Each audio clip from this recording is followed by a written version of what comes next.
ഈശോയിൽ പ്രിയപ്പെട്ടവരെ, ഫെബ്രുവരി മാസം 8-ാം തീയതി കാസ്റ്റിൽ കന്യക. 1400 ഫിയറോന കൊട്ടാരത്തിൻ്റെ കവാടത്തിന് മുകളിലായി മാതാവിൻ്റെയും കുഞ്ഞിൻ്റെയും രൂപം പെയിൻറ് ചെയ്തു.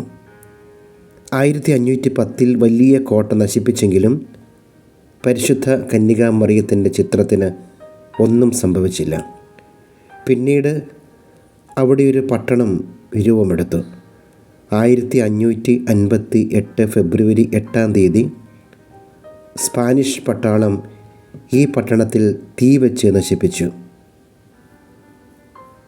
തീജ്വാല മാതാവിൻ്റെ രൂപത്തിൽ എത്തിയെങ്കിലും ഒന്നും സംഭവിക്കാതെ അതിനെ വേർതിരിച്ചു. അന്നു മുതൽ ഫിയറോനയിലെ ജനങ്ങൾക്ക് മാതാവിനോട് കൂടുതൽ ഭക്തിയുണ്ടായി. 1630 ഉണ്ടായ പകർച്ചവ്യാധിയിൽ നിന്നും മാതാവ് ജനങ്ങളെ രക്ഷിക്കുകയും ചെയ്തു. അതിനുശേഷം നന്ദി സൂചകമായി ഒരു വലിയ മനോഹരമായ ആരാധനാലയം പണിയുകയും സെപ്റ്റംബർ 8-ാം തീയതി മാതാവിൻ്റെ ജന്മതിരുനാളിൽ കൊട്ടാരത്തിലെ മാതാവിൻ്റെ തിരുനാൾ ആഘോഷിക്കുകയും ചെയ്യുന്നു. പ്രിയപ്പെട്ടവരെ, പരിശുദ്ധ അമ്മയോട് നമുക്ക് വിശ്വാസപൂർവ്വം പ്രാർത്ഥിക്കാം.